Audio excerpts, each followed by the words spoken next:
Hey, True Believers, England teen here with the evil black cat. What is up, people? And Eric Breen. How are you two doing today? Oh, wow. That just like silence. No, we both started answering. So okay. Please, young man, go first. I'm all right. Oh, wow. The enthusiasm today, man. So, okay. I got to at least start with this. I got home late last night. I watched a couple of football games, and both the teams that I was rooting for ended up not winning. So I still want to do the Super Bowl thing there, Eric. We're going to watch the Super Bowl, but I'm not 100% sure. Really? I don't. That's going to be day 14 of round-the-clock Taylor Swift coverage. I said, I love what Detroit did this year, but Dan Campbell, for the love of God, sometimes you got to take the 3. Now that's said, he didn't drop the passes, he didn't commit the stupid penalties. It's almost like they realize it's like the lights got too bright for him in the second half. And I have nothing against San Francisco. There was a point where you can actually see the Lions.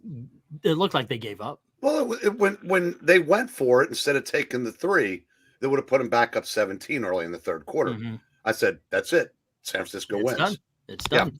Yeah. I am not a fan. I mean, the first time we did the watching the Super Bowl thing, it was Bucks versus the Chiefs. Of course, I'm a Buccaneers fan. And that kind of put me at odds with the Chiefs. And I got to say, I don't like the Kansas City, the Kansas City Swifts any better than I do the Chiefs.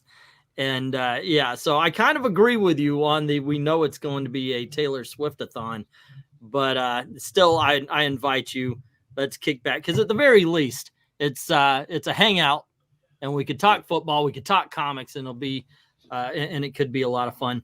And I already know who wins. Say again? And I already know who wins. Taylor Swift. Well, yeah, and then after the game, Travis and Tay will be arm in arm, and they'll be in their Pfizer gear telling us to vote for Joe. And that ain't happening, bro. I don't want to see at the very least, did they get her to do the halftime show? No, but you want to really feel old? You know how they get guys that were big once upon a time, right? Yeah. And are now, we still have name recognition, but really it's Usher. Like getting hot in here, Usher is no, that was Cisco. No, Usher, I don't know but Usher was pretty much turn of the century. That's how old we're getting now. The hip hop people are basically the legends that are getting used, because half the people we liked in the halftime shows of years gone by are gone, like Petty and Prince, and and 'tis the season. I mean, heck, when you're I'm almost mid-50s. You just hit 60. The people that we loved and promoted when we were young are getting up there. So it's just the way it is. I got a DM from Joe Corallo a couple days ago. Yeah. Sal Buscema had a birthday today, and I'm thinking, my first instinct was, it's just nice that somebody that I was a fan of when I started in comics is still around to have them. Yeah, I know, right? 88, by the way. Yes. Wow. Yeah, one of the things we're going to talk about today is Frank Miller, and he's up there. Didn't he have like his 900th birthday or something like that? He's 67, I think. To say he's not that much older than me. Oh my gosh, he looks. He looks so old. He does. One, he has health issues. 2, he was abused. Okay. Hey, there's a dude around the corner, 7-Eleven, works at the 7-Eleven. I was talking to him. Man looks 65, if not a day.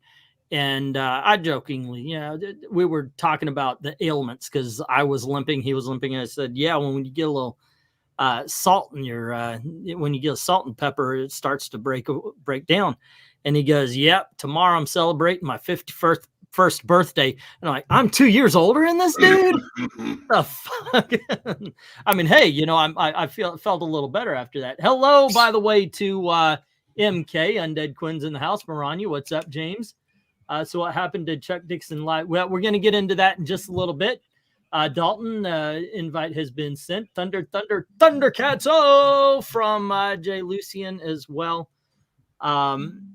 So yeah, the title of this is Chuck Dixon lied, nobody died.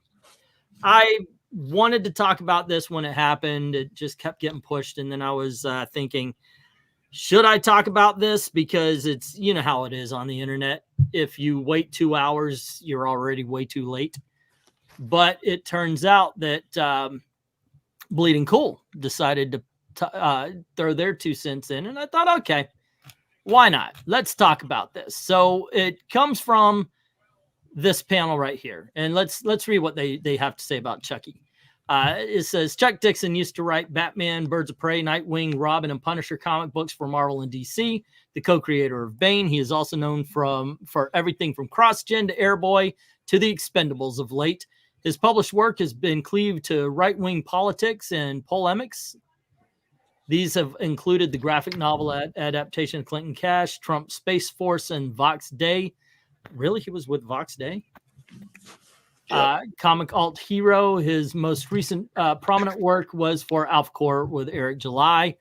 But this weekend, Chuck Dixon returned to Nightwing to post the following image. And I saw this and I was like, really? And then I went and looked at the issue.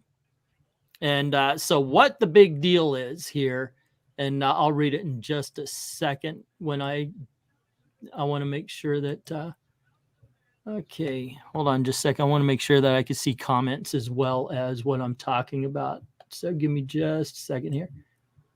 And there we go. All right. So what it says, you see Superboy, he says, so I'm bi. How about you? No, you're not Superboy. You're gay. You've been written as bi. They said you're bi, but you'll never have a girlfriend ever. That's just the way it is. And Nightwing. Oh yes, of course. I'm sorry. That was an Eric Breen quote. What? There you go, Mr. Throat Clear. I know you were just messing around. Okay, so Nightwing says, I guess I've only ever dated women, but I mean, look at me. Seriously, look at me. I'm gorgeous. I'm an absolute snack. I've got to be at least a little queer. Oh God, this thing. Yeah. So it goes to say, well, it seemed that the answer was Chuck Dixon because nobody else did, but most people presumed the dialogue was fake, though former Superman actor Dean Cain gave the original post a boost. Quiet tweeting with a response, no thanks. The writer of the comic, Tom Taylor, responded with the actual panel. And it's supposed to be quote, but apparently they don't have editors. So Superboy says, I'll look for him. You're resourceful and powerful, but this is Gotham. Your dad has often thought he could operate here. It's never worked out. And Taylor posted, hey, Chuck, that's not the dialogue. Someone's photoshopped it for the usual outrage nonsense. But I want to say thank you so much for all you and Scott McDaniel did for Nightwing. Bruno Redondo and I were offered several books, some that would be seen as higher profile. But he and I wanted to put Nightwing back on the pedestal that we believed he belonged on, largely because of the love of the character that came from your stories. We've fortunately found a lot of success. Then why are you writing him as a fucking communist? I dropped Nightwing as soon as he jumped on, because he was like, oh, I got $1 billion. I'm going to become a socialist. I'm going to give it all away. And it's going to, the money that he was talking about spending would have drained him in days. And it never got better. It never got better. All right, Eric, you said you have something to say on this. So by all means, I'll give you first shot on it there. All right. Yeah, I was just gonna say, I don't know how sincere Tom Taylor was in what he said. Maybe he was, because I just saw the first sentence of that, and I didn't see where he went on to speak another paragraph, basically, praising Chuck Dixon. Yeah. Let's start with the article first. That he's been, he's been reduced to all this right-wing shit. Well, yeah. How do you think it got to that? Because the mainstream industry blackballed him for his politics. So what the hell is he supposed to do? Now, for the people that were outraged by this post, and for anybody that thought it was real, said, you folks ought to be, and want Chuck Dixon, of course, to be canceled.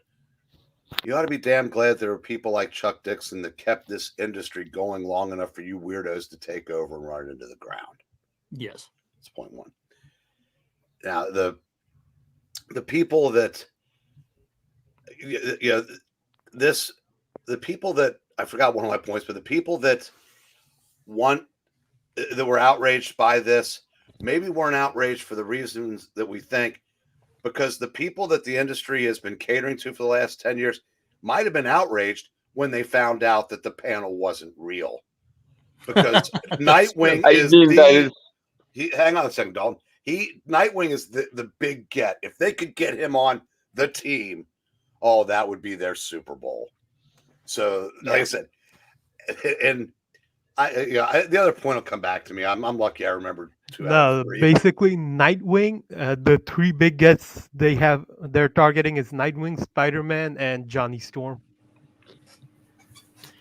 Okay. I remember when they were putting Superboys together, when it was Connor Kent and now that John is a teenager, they want to put them together. So it's always something. And here's the thing, because I would here, I'll move myself over since I've got the new points, and then I'll let you guys go. The one thing I wanted to point out is that the fact that this was so believable. I mean, I actually did my first. I was going to mention that. Yeah, I went and checked it out, but if my first instinct was to believe it, I could see it happening, and because there is an agenda, there is it's indistinguishable from what they actually would write. I would like to take a few minutes here. I'd like to take a minute to show you guys. Now, this is a short on my channel here. This was a panel where they were talking to homosexual comic book creators. Okay, I know you're supposed to say it's a spectrum, and you're homosexual comic book creators. This is real. Sure. When you're approaching a new project, how do you go about including representation? Personally, in terms of being able to write at DC, I've been blessed to be able to touch characters that are canonically, part of the Pride spectrum. But I think for characters that aren't necessarily explicitly out, if there is ambiguity, then you kind of just push it as far as you can. I mean, that's just me, though. I want to make it as queer as possible. Question? Sure. Now, the thing is nobody on that panel disagreed with her. Nobody on that panel pushed back and said, well, you have to look at the history of the character. Nobody on that panel said, not every character is gay, therefore you really do. So it's there is an actual agenda at play here. Well, the only person to push back would be Steve Urkel because she copied his attire. Kind of. Hold on just a second, because there is also something I wanted to include, and I forgot. I apologize, but so give me just a sec to find it here. I'll have to share it from my old channel, but there. While you're looking for that, you go on ahead and make your point. Can I express how much that makes me seethe with rage? Because I hate that. I absolutely hate it. There's no conceivable reason why you have to even make that a central axis of your storytelling, you twat. And even if you did, for some indescribable reason, why would you think that the gay community would be on board with that? Because most of us just want to carry on being ourselves and move on with our freaking lives. You know, that old chestnut that apparently is conservative now. No, because the Twitter weirdos that they associate with want that. And while you're looking for it, I'm done. Look at the reaction Tom Taylor got for what he wrote. Oh, I didn't. Side. Oh, okay. Hold. Yeah, let me continue showing that. But beforehand, I would like to point out that she said Where there is ambiguity, make it queer. However, that is not exactly what happened. That's not what everybody did. As a matter of fact, I would like to point out one more thing. Make sure also share audio. Boom. This was a short I put on From the Long Box, and it's called Proof Robin Has Been Bisexual for 32 Years.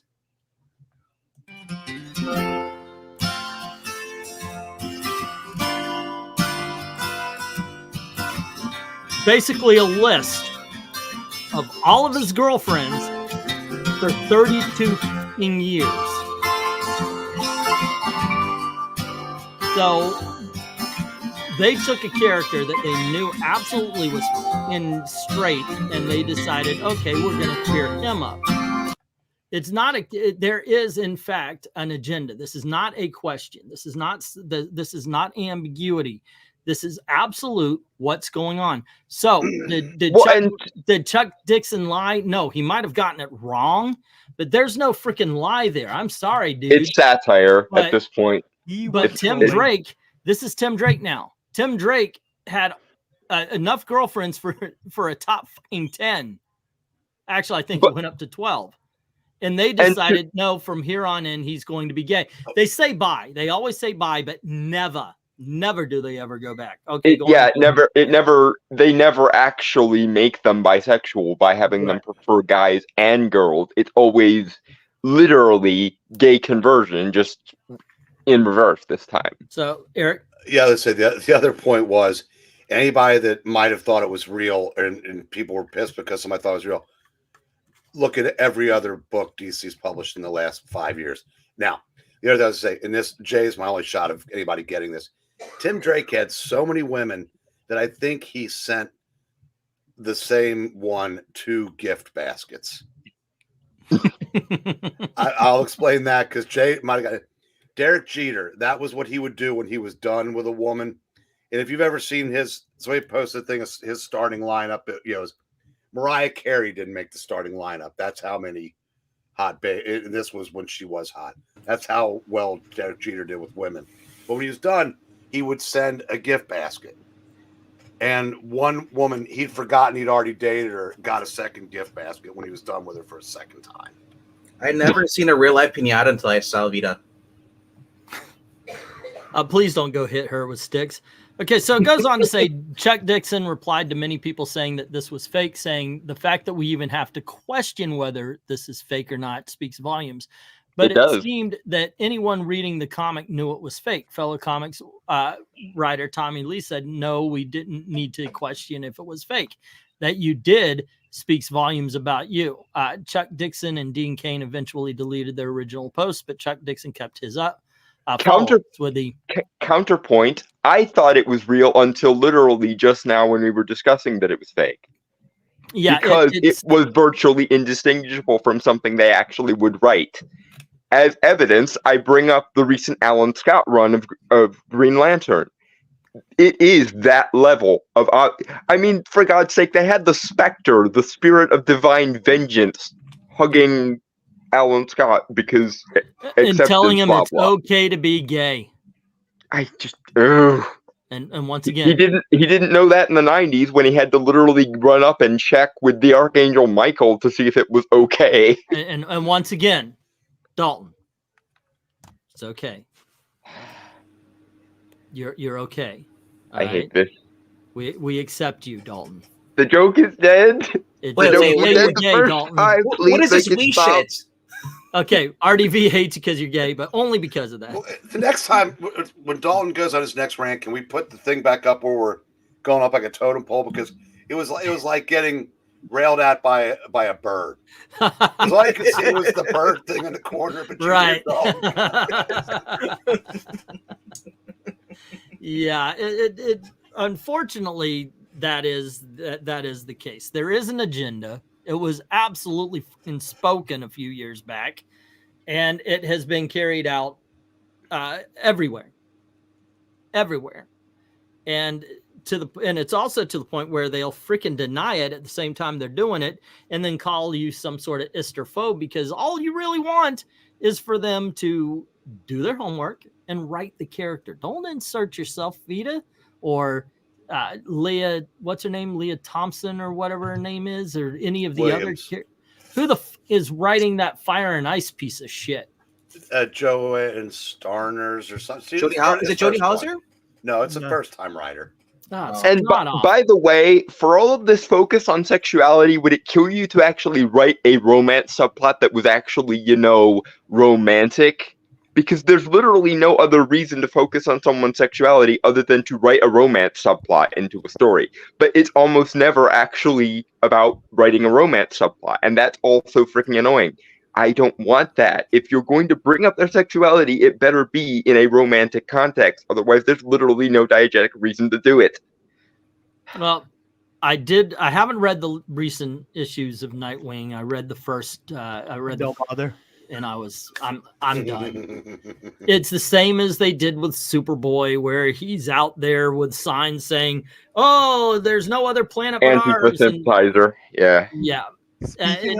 Speaking of someone whose favorite character is Nightwing, don't bother. Yeah, okay.